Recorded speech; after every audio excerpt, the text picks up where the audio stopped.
بسم اللہ الرحمن الرحیم نحمده ونصلی علی رسولہ الکریم اما بعد۔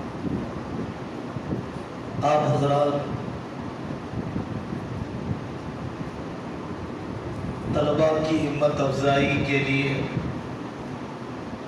شعبہ ناظرہ اور شعبہ حفظ کے کم عمر طلباء کے تعلیمی مظاہرے کو دیکھنے کے لیے بہت دیر سے یہاں پر بیٹھے ہیں۔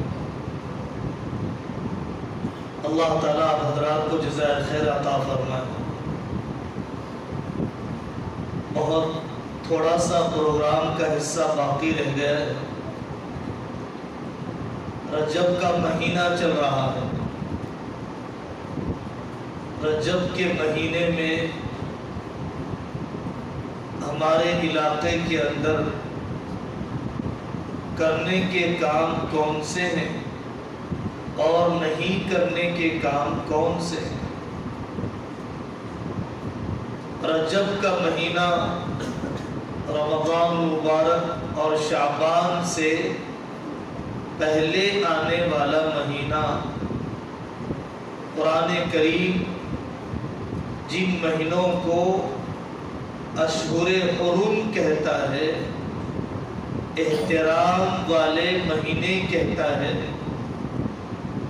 گناہ تو گناہ ہی ہے ہمیشہ، لیکن ان دنوں میں گناہ سنگین ہو جاتا ہے، بڑا ہو جاتا ہے۔ اللہ تعالیٰ کے یہاں قابل احترام مہینہ، زمانے جاہلیت کے کافر بھی اپنی جنگ روک دیتے تھے اس مہینے کے احترام کی وجہ سے۔ حدیث تو نہیں کہا جا سکتا ہے، البتہ اس دعا کا اہتمام شروع کر دینا چاہیے۔ اللہم بارک لنا فی رجب و شعبان وبلغنا رمضان۔ اے اللہ، رجب اور شعبان میں ہمارے لیے برکت دے دیجئے اور ہمیں رمضان تک پہنچا دیجئے۔ جو مہمان جتنا بڑا ہوتا ہے اتنا ہی پہلے اس کی تیاریاں شروع ہو جاتی ہے۔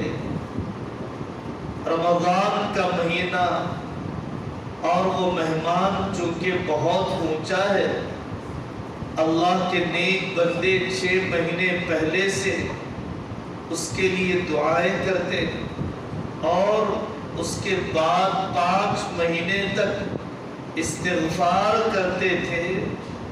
رمضان کی صحیح قدر نہیں ہوئی یہ سوچ کر استغفار کرتے تھے۔ شعبان میں حضرت رسول اللہ صلی اللہ علیہ وسلم نفل روزے بکثرت رکھا کرتے تھے،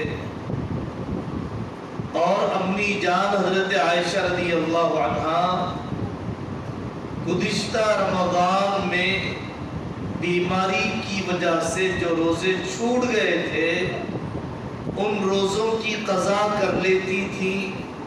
حضرت عائشہ رضی اللہ عنہا حضرت رسول اللہ صلی اللہ علیہ وسلم کے ساتھ ان مہینوں میں اللہ کرے کہ ہمارے بھائیوں کو اور ہماری بہنوں کو یہ توفیق مل جائے کہ گزشتہ سال اور اس سے پہلے والے سال بیماری یا کسی عذر کی وجہ سے جو روزے چھوٹ گئے ہیں اس کی قضا کرنے کی ہمیں فکر آ جائے۔ معراج کا واقعہ اسی مہینے میں پیش آیا۔ علماء محققین نے، ابن حجر عسقلانی رحمۃ اللہ علیہ نے مستقل رسالہ لکھا ہے۔ کوئی خاص روزہ رکھنا ثابت نہیں ہے، اور اولیاء اعظام سے خواجہ معین الدین اجمیری رحمۃ اللہ علیہ، سلطان الہند اولیاء کرام سے عقیدت اور محبت یہ ایمان کا حصہ ہے۔ اللہ سے محبت ہوگی، اللہ کے دوستوں سے بھی محبت ہوگی۔ دعاؤں میں مانگا گیا اللہم ارزقنی حبک وحب من یحبک، اے اللہ جو بندے آپ سے محبت کرتے ہیں ان کی ہمیں محبت دے دیجیے۔ محبت بہت بڑی طاقت ہوتی ہے آدمی کو عمل پر کھڑا کرنے کے لیے۔ بچے سے محبت ہے، سردی میں رات میں اٹھنا آسان ہے، کپڑے بدلنا، دھلانا، کھلانا آسان ہے، اولاد سے محبت کی وجہ سے۔ ایسی محبت اللہ جل جلالہ عما نوالہ سے ہو جائے، ایسی محبت حضرت رسول اللہ صلی اللہ علیہ وسلم سے ہو جائے، اور ایسی محبت صحابہ اور اولیاء سے ہو جائے۔ حضرت خواجہ اجمیری رحمت اللہ علیہ سے محبت کا ایک تقاضا یہ ہے کہ انہوں نے ایران کے علاقے کو چھوڑا، حضرت محمد صلی اللہ علیہ وسلم کے اشارے پر اور اپنے شیخ کے مشورے سے اجمیر شریف کے قیام کو پسند کیا۔ دین کی دعوت زندہ ہو جائے، یہاں کے مظلوم انسان اسلام کے سائے میں آ جائے، انصاف میں آ جائے، انسانوں کو برابری مل جائے، مساوات مل جائے۔ حضرت خواجہ اجمیر کا ہی فیض ہے، حضرت بابا فرید الدین گنج شکر رحمت اللہ علیہ، سلسلہ چشتیہ کو جو طاقت ملی ہے حضرت بابا فرید الدین گنج شکر رحمت اللہ علیہ، اور حضرت بابا فرید الدین گنج شکر رحمت اللہ علیہ کے خلیفہ اور نائب ہے حضرت نظام الدین اولیاء رحمت اللہ علیہ، اور حضرت نظام الدین اولیاء رحمت اللہ علیہ کے سلسلے میں آتے ہیں گلبرگہ شریف کے حضرت گیسو دراز بندے نواز رحمت اللہ علیہ۔ تو ہمارے اس علاقے میں ان اولیاء کرام کا بہت بڑا فیض رہا، ان کے ذریعے سے بدعات کا خاتمہ ہوا، سنتوں کی اشاعت ہوئی۔ تو ان اولیاء کا تذکرہ اس مہینے میں اور دوسرے مہینوں میں ضرور کیا جانا چاہیے۔ حضرت امام جعفر صادق رحمت اللہ علیہ کی وجہ سے کوئی رسم نہیں کی جاتی ہے، بلکہ جن لوگوں کو حضرت معاویہ رضی اللہ عنہ سے نفرت ہے، جو حضرت رسول اللہ صلی اللہ علیہ وسلم کے نسبتی بھائی اور صالح ہوتے ہیں، حضرت امیر معاویہ کاتب وحی ہے، حضرت امیر معاویہ رضی اللہ عنہ وہ صحابی ہے جن کو آقا صلی اللہ علیہ وسلم نے دعا دی اللہم اجعلہ ہادیا مہدیا۔ حضرت امیر معاویہ رضی اللہ عنہ وہ صحابی ہیں کہ جن کے دور کو خلافت راشدہ تو نہیں، امارت راشدہ ضرور قرار دیا جا سکتا ہے۔ اگر کوئی علی منہاج النبوہ امارت اور سلطنت اور حکومت کو چلانا چاہتا ہے، زمانے کی کمزوری اور علاقوں کی استعداد کی وجہ سے، تو وہ حضرت امیر معاویہ رضی اللہ عنہ کے زمانے کو نمونہ بنا سکتا ہے۔ تو بعض لوگ ہیں جو حضرت امیر معاویہ رضی اللہ عنہ کے اس مہینے میں انتقال پر خوشیاں مناتے ہیں، حلوے مانڈے بانٹتے ہیں، مٹھائیاں کھاتے ہیں۔ یہ حضرت امیر معاویہ رضی اللہ عنہ سے نفرت کی وجہ سے ہوتا ہے، گستاخی کی وجہ سے ہوتا ہے۔ اسی لیے ایسی حرکتیں کرنے سے اپنے آپ کو بچانا چاہیے۔ رمضان مبارک کی تیاری قرآن سے اپنے تعلق کو مضبوط کرنا. شوق رکھنے والے بھی کیسے کیسے ہوتے ہیں. امام قالون رحمت اللہ علیہ قراءت کے ائمہ میں سے گزرے ہیں. وہ کان کے بہرے تھے لیکن عجیب کمال اللہ نے دیا تھا کہ جب وہ کسی طالب علم کا قرآن سنتے، سنائی تو نہیں دیتا لیکن ہونٹ کی حرکت دیکھ کر لقمہ دیتے تھے شاگرد کو کہ تم نے فلانا حرف چھوڑ دیا ہے، تم نے فلانا جملہ چھوڑ دیا ہے. بہرے پن کے باوجود قرآن کی غلطیوں کا ادراک اللہ تبارک و تعالیٰ نے کیسے انہیں عطا فرمایا تھا. آپ نے مدرسے کے استاد کی قراءت کو سنائے جانے کا ایک مقصد یہ ہے کہ ہمارے کانوں میں وہ الفاظ اور وہ قراءت بھی پڑ جائے جو حضرت محمد صلی اللہ علیہ وسلم نے اپنی زندگی میں پڑھا ہے اور امت کا ایک حصہ بھی پڑھتا ہے، اور ہمیں پتہ چلے کہ یہ بھی قرآن ہی ہے. ان سے اس لیے پڑھوایا گیا کہ ہمارے جوانوں میں، بوڑھوں میں یہ شعور پیدا ہو جائے کہ ہم بھی صحیح لہن میں، عرب کے لہن میں ہم قرآن پڑھیں گے. اقرأوا القرآن بلحون العرب اور ذکر القرآن باصواتکم. قرآن کو اپنی آواز سے مزین کرنا، حسن قراءت کا اہتمام کرنا. اللہ سے محبت کی ایک دلیل یہ بھی ہے اہل القرآن اہل اللہ و خاصتہ، کہ جو قرآن والے ہیں وہ اللہ کے خاص بندے ہیں. پوری زندگی جہالت میں گزر گئی. قرآن میں سورہ یاسین بھی سنا تو جس دن روح پرواز کر رہی تھی تو ظاہر ہے کہ بڑی بدنصیبی کی بات ہے. کتابوں میں واقعات ہیں، نہایت ان پڑھ بوڑھیوں نے بھی اپنے ان پڑھ پن کو ختم کرنے کے لیے کیسی کیسی کوششیں کی.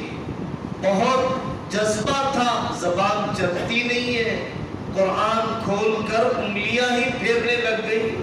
اپنے شوق کو سکون پہنچانے کے لیے، اپنے دل کی بے چینیوں کو راحت پہنچانے کے لیے میرے رب نے سچ کہا. قرآن کی آیتوں پر انگلی پھیرتے ہوئے اللہ تعالیٰ کو یہی ادا پسند آ گئی. یہاں پر ہماری طالبات بھی بیٹھی ہیں، ہمارے طلباء بھی بیٹھے ہیں. حضرت الاستاذ مفتی سعید صاحب پالنپوری رحمت اللہ علیہ کی ایک بات پڑھنے سے متعلق نقل کرتا ہوں. حضرت فرمایا کرتے تھے کہ عام طور پر بچے کو حفظ کے لیے ڈالا جاتا ہے.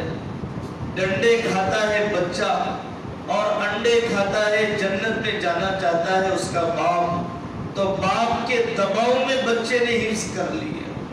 عالم کورس میں ڈالا جاتا ہے، 7 سال والد کے دباؤ میں عالم کورس کر لیا.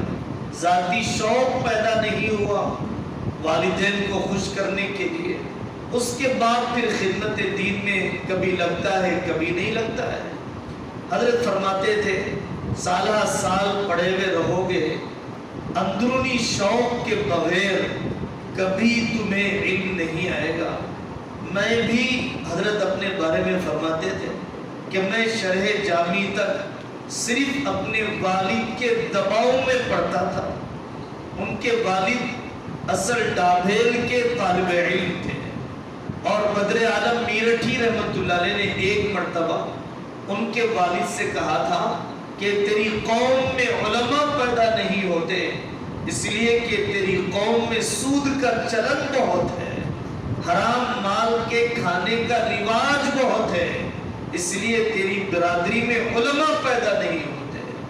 مفتی سعید صاحب پالنپوری رحمت اللہ علیہ کے والد پر یہ چوٹ تھی کہ میں حرام لقمے سے بچ کر بتاؤں گا اور میرے بچوں میں علماء ضرور تیار ہوں گے۔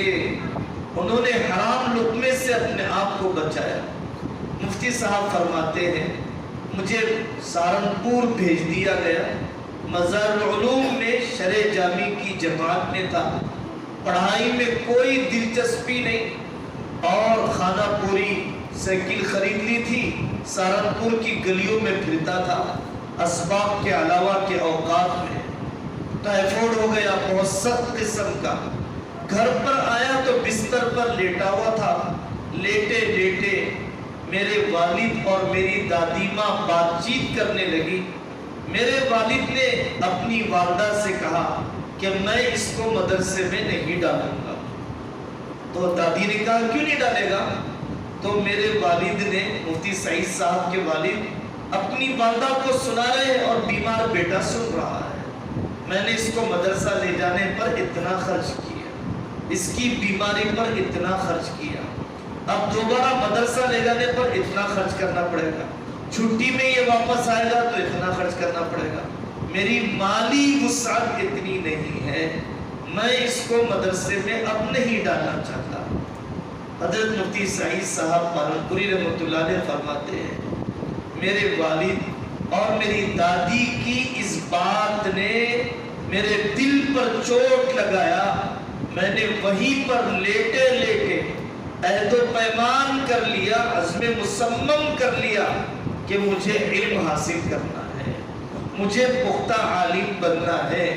میں نے صبح میں اپنا بستر سامان تیار کیا، والد نے لیٹے لیٹے مصافحہ کر لیا، ٹھیک ہے چلے جا۔ والدہ نے چھپا کر 150 روپے دیے، پالنپور سے سہارنپور آنے کا کرایہ 20 روپے۔ وہ فرماتے ہیں وہ دن ہے اور آج کا دن ہے، میں نے زندگی کا کوئی لمحہ ضائع نہیں کیا، میں نے زندگی کا مبالغہ کرنے والا شخص نہیں تھا، اور وہ اپنے بارے میں یہ کہتے تھے کہ میں نے زندگی میں کبھی جھوٹ نہیں بولا، مجھے فطرتاً جھوٹ سے طبعاً نفرت ہے، اس کے بعد میں نے زندگی کے کسی لمحے کو ضائع نہیں کیا۔ کتنے سال انہوں نے اشرفیہ راندیر سورت میں پڑھایا، اور کتنے سال انہوں نے دارالدیوبند میں پڑھایا، اور کتنی کتابیں انہوں نے لکھی، کتنے ہزار شاگرد ان کے ذریعے سے تیار ہوئے۔ تو میرے عزیزوں، عزیز طالبات اور عزیز طلبہ، اس واقعے سے ہمیں عبرت لینا چاہیے۔ اور حضرت علی میاں ندوی رحمۃ اللہ علیہ نے ندوۃ العلماء پڑھانے کے لیے بلایا، فرماتے ہیں میں نے ہاں کہہ دیا، پھر بعد میں سے بمبئی میں نے جا کر کہا کہ حضرت میں نہیں آؤں گا۔ حضرت علی میاں ندوی رحمۃ اللہ علیہ نے پوچھا پہلے تم نے ہاں کیوں کہا تھا؟ حضرت آپ کی محبت میں میں نے ہاں کہہ دیا تھا، مجھے آپ سے بڑی محبت ہے۔ اچھا اب انکار کیوں کر رہے ہو؟ حضرت اس وجہ سے انکار کر رہا ہوں کہ پہلے تو یہ بھی سوچا تھا کہ شہرت مل جائے گی، بڑا ادارہ ہے، لیکن ندوہ کے پڑھے ہوئے طلبہ عام طور پر کمپنیوں میں، سفارت خانوں میں ٹرانسلیٹر بن کر جاتے ہیں، تو مجھے تو ایسے نہیں چاہیے، ان کی دنیا تو مجھے نہیں چاہیے، مجھے تو اپنی آخرت بنانا ہے، اور میری آخرت ایسے طلبہ سے بنے گی جو آگے علم کو پھیلانے والے ہوں، ایسے طلبہ سے میری آخرت بنے گی جو آگے قرآن و حدیث کی خدمت کرنے والے ہوں۔ مجھے ان طلبہ کی دنیا تو چاہیے نہیں، اور آخرت بنے گی میری دارالدیوبند کے طلبہ سے اور مدرسے میں پڑھنے والے طلبہ سے، اس لیے میں نے انکار کر دیا کہ مجھے ندوہ میں نہیں پڑھانا ہے۔ تو یہ جذبہ، پڑھانے کا جذبہ، ہماری بیٹیاں اپنے بچے کچے وقت کی قدر کریں، دلچسپی سے پڑھنے کی فکر کریں۔ اللہ تبارک و تعالی ہر آنے والے کو یہاں پر علم نافع کی دولت عطا فرمائے، وقت کے ضائع کرنے، عمر کے برباد کرنے سے پناہ عطا فرمائے۔